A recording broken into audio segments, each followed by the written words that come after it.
Hello children, welcome back to my channel. आज हम दक्षिण भारतीय राजवंश में विजयनगर और बहमनी साम्राज्य का अध्ययन करने वाले हैं। पिछली वीडियोस में हमने देखा कि दिल्ली सल्तनत में 5 राजवंश उभर कर आए थे, जिन सभी का हमने अध्ययन कर लिया है और प्रशासनिक दिल्ली सल्तनत की प्रशासन व्यवस्था को भी हमने समझ लिया है। उम्मीद है आपने वो वीडियो सभी देख लिए होंगे।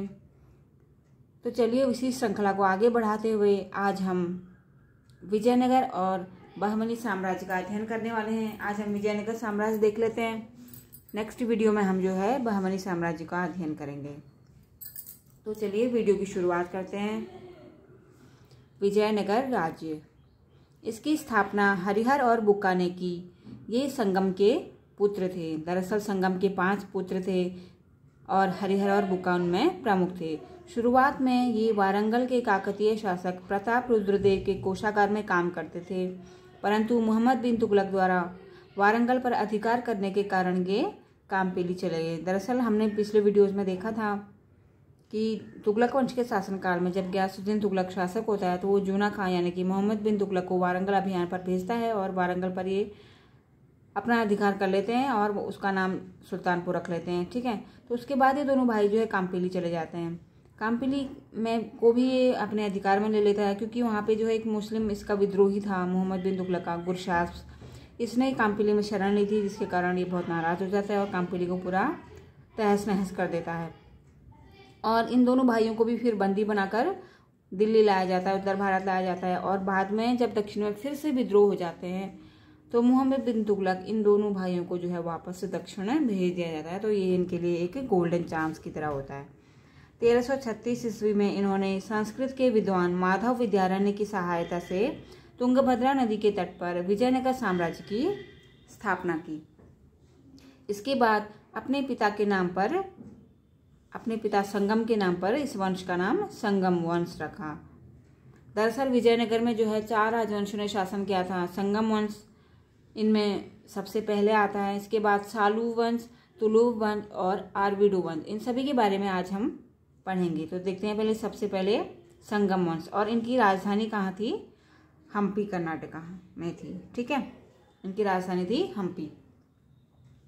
संगम वंश के प्रमुख शासक हैं हरिहर प्रथम। इसके संस्थापक होते हैं। 1336 ईस्वी से 1356 ईस्वी तक इनका शासनकाल रहता है। इसके बाद बहुत सारे शासक आते हैं और अंतिम शासक कौन होता है? विरूपाक्ष।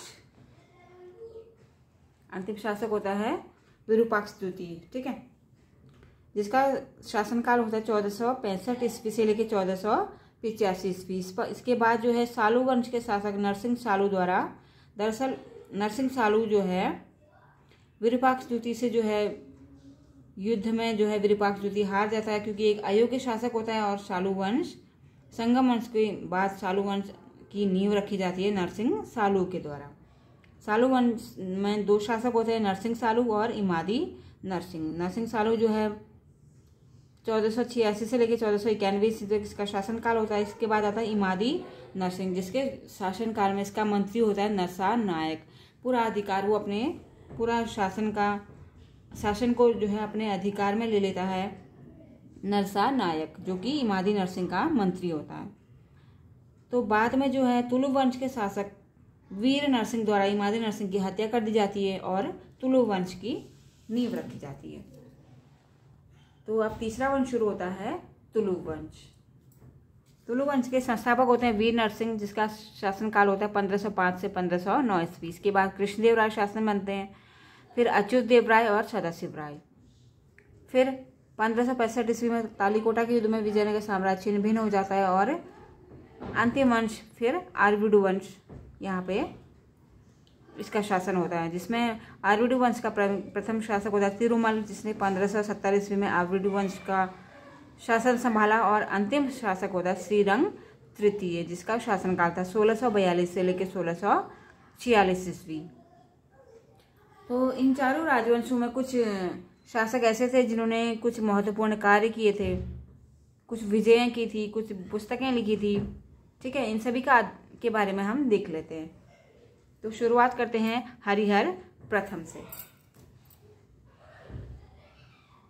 ठीक है, सबसे पहले हरिहर प्रथम इसने 1346 से 1347 ईस्वी में होयसल और कदम प्रदेशों को जीता और विजयनगर साम्राज्य में मिला लिया। फिर आता है बुक्का प्रथम। इसने 1374 ईस्वी में एक दूत मंडल चीन भेजा था और इसका पुत्र होता है कुमार कंपन। इसने मदुरा विजय की और मदुरा को विजयनगर साम्राज्य में मिला लिया और इसके बारे में हमें पता चलता है मधुरम विजयम से। ठीक है। और बहमनी सुल्तान होता है मोहम्मद शाह, जो कि बहमनी राज्य का शासक था, जिससे क्या हुआ, मोहम्मद बुक्का प्रथम का संघर्ष हुआ, युद्ध हुआ। और बुक्का प्रथम ने वेद मार्ग प्रतिष्ठापक की उपाधि धारण की। फिर हरिहर द्वितीय के बारे में देखते हैं। हरिहर द्वितीय के मंत्री का नाम होता है सायान और इसने जो है गोवा और बेलगांव को जीता था, ये इसके बारे में है। फिर आता है देवराय प्रथम। इसके दरबारी कवि श्रीनाथ हैं और श्रीनाथ की पुस्तक का नाम है हरविलासम। ठीक है। 1420 ईस्वी में देवराय प्रथम के दरबार में कौन आता है, इटली का यात्री निकोलो कांटी। ये इंपॉर्टेंट पॉइंट है। इसकी पुस्तक का नाम क्या था, the travels of Niccolo Conti. फिर आता है देवराय द्वितीय। इसने प्रौढ़, देवराय और गजपेटकार उपाधियां धारण की थी।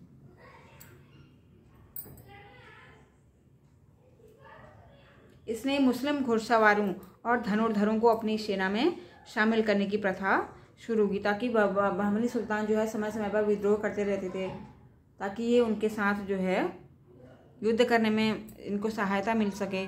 इसलिए इसने जो है मुस्लिम घुड़सवारों और धनुर्धरों को अपनी सेना में शामिल किया। और इसी के समय में 1442 ईस्वी में फारस का राजदूत विजयनगर आया था। इसका नाम क्या था, अब्दुल रज्जाक। जैसे देवराय प्रथम के दरबार में आया था इटली का निकोलो कांटी, ऐसे ही यहाँ आया था देवराय द्वितीय के शासनकाल में फारस का अब्दुल रज्जाक। देवराय द्वितीय ने कोण बिंदु पर विजय प्राप्त की। फिर मल्लिकार्जुन के बारे में देखते हैं। 1451 ईस्वी में चीनी यात्री माहुआन इसके शासनकाल में विजयनगर आया था। इसके बाद आते हैं कृष्णदेवराय। 1510 में उदयगिरी के दुर्ग पर अधिकार। 1513 में उड़ीसा के शासक गजपति रुद्रदेव को हराया। 1520 में विजयपुर के सुल्तान आदिल शाह को रायपुर में पराजित किया और यवन राज्य संस्थापक की उपाधि धारण की। दरअसल ये जो है बहमनी क्षेत्रों में बीजापुर के अलावा इसने बहुत सारे क्षेत्रों को जीता और उन्हीं शासकों को वापस गद्दी पर बिठा दिया और इसी कारण इसे जो है यवन राज्य संस्थापक भी कहा जाता है। उसकी राज्यसभा के 8 कवियों को अष्ट दिग्गज कहते हैं, यानी कि इसकी राज्यसभा में 8 कवि रहते थे। कृष्णदेवराय को आंध्र पितामह या आंध्र भोज भी कहा जाता है और उन 8 कवियों में अलसी पेड्डन्ना जो थे इनके खास थे। इनके शासनकाल में पुर्तगाली यात्री डोमिंगो पायस व डुआर्टे बारबोसा, ये 2 यात्री पुर्तगाली यात्री आए थे कृष्णदेवराय के शासनकाल में। इसने विवाह कर समाप्त किया। इसने विठल स्वामी और हजारा मंदिर का निर्माण कराया। यह वैष्णव धर्म का अनुयायी था। इसके द्वारा रचित 2 ग्रंथ अमुक्त माल्य, जो कि एक तेलुगु ग्रंथ था, और जाम्बवती कल्याणम संस्कृत नाटक था। आगे देखते हैं अच्युत देवराय। अच्युत देवराय पुर्तगाली यात्री नूनिज इसी के काल में विजयनगर यात्रा के लिए आया था। इसका दरबारी कवि डिडिम था, जिसने अच्युतराभ्युदय नामक ग्रंथ की संस्कृत में रचना की। वेंकट सेकंड, इसी के समय में जो है मैसूर राज्य की स्थापना हुई। इसे यूरोपीय चित्रकला में अधिक रुचि थी। इसने वेल्लोर में पुर्तगालियों को गिरजाघर बनाने की अनुमति दी। फिर 23 जनवरी 1565 ईस्वी का दिन आता है। इस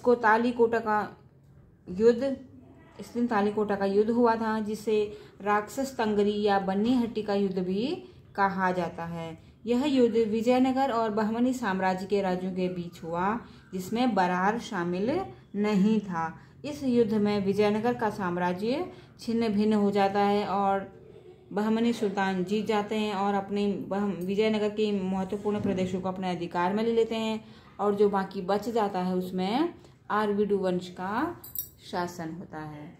तो ये था विजयनगर साम्राज्य के बारे में। अगले वीडियो में हम जो है विजयनगर की प्रशासन व्यवस्था को देखेंगे। इसके बाद ही हम जो है बहमनी साम्राज्य के बारे में अध्ययन करेंगे। तो आज के लिए बस इतना ही। Thank you.